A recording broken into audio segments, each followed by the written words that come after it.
Doctor Sandeep from Motherness hospital Bhimavaram. ఇది ఒక 33+5 weeks అండి. ఈ బేబీ తల్లి గర్భంలో ఉన్నప్పుడు నియోనటల్ బ్రెడికార్డియా అంటాము. లైక్ హార్ట్ రేట్ తక్కువ వస్తుంటే ఎమర్జెన్సీ సెక్షన్ చేశారు. వెంటనే పుడతానే బేబీకి ఆయాసం ఉండింది. మనము దాని తర్వాత CPAP పెట్టాము.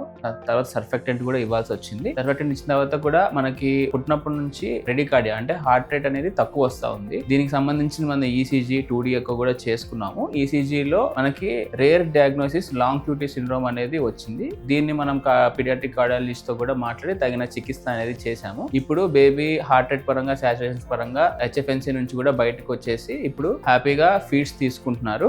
రేపు డిశ్చార్జ్ ఉంది. ఈ కేసు కి సంబంధించి వాళ్ళ పేరెంట్స్ వాళ్ళ మాటల్లో మనము ఇప్పుడు విందాం. హాయ్ అండి, ఫస్ట్ ఆఫ్ ఆల్ మదర్నెస్ హాస్పిటల్ కి థ్యాంక్ యూ సో మచ్. మేము 8th month లో ఆ టైంలో మేము ఎమర్జెన్సీ కేసు మీద Motherness fertility women and children hospital రావడం జరిగింది. ఆ టైంలో gynaecologist Shravya ma'am, Madhuri ma'am, అలానే పీడియాట్రిషియన్స్ మన Sandeep sir and Chaitanya sir నలుగురు అవైలబుల్ ఉండడం మాకు చాలా లక్కీ. కరెక్ట్ టైంకి మేము హాస్పిటల్ రావడం, డెలివరీ జరగడం, 9 days పాటు బేబీకి NIC లో పెట్టి ట్రీట్మెంట్ చేయడం జరగడం, ఇవన్నీ ఆన్ టైం జరగడం, అలానే ప్రతిదీ మానిటరింగ్ చేసుకుని దగ్గరుండి పీడియాట్రిషియన్స్ మన Sandeep sir and Chaitanya sir ఇద్దరు కూడా దగ్గరుండి 9 days complete in and out monitor చేయడం, అలానే ఆ మార్నింగ్ నుంచి ఈవినింగ్ వరకు ఏం జరిగిందో మాకు మళ్ళీ ఈవినింగ్ టైంలో కౌన్సిలింగ్ ఇవ్వడం జరగడం, ఇవన్నీ మాకు చాలా బాగా అనిపించింది. అండ్ ట్రీట్మెంట్ కూడా చాలా బాగా జరిగింది.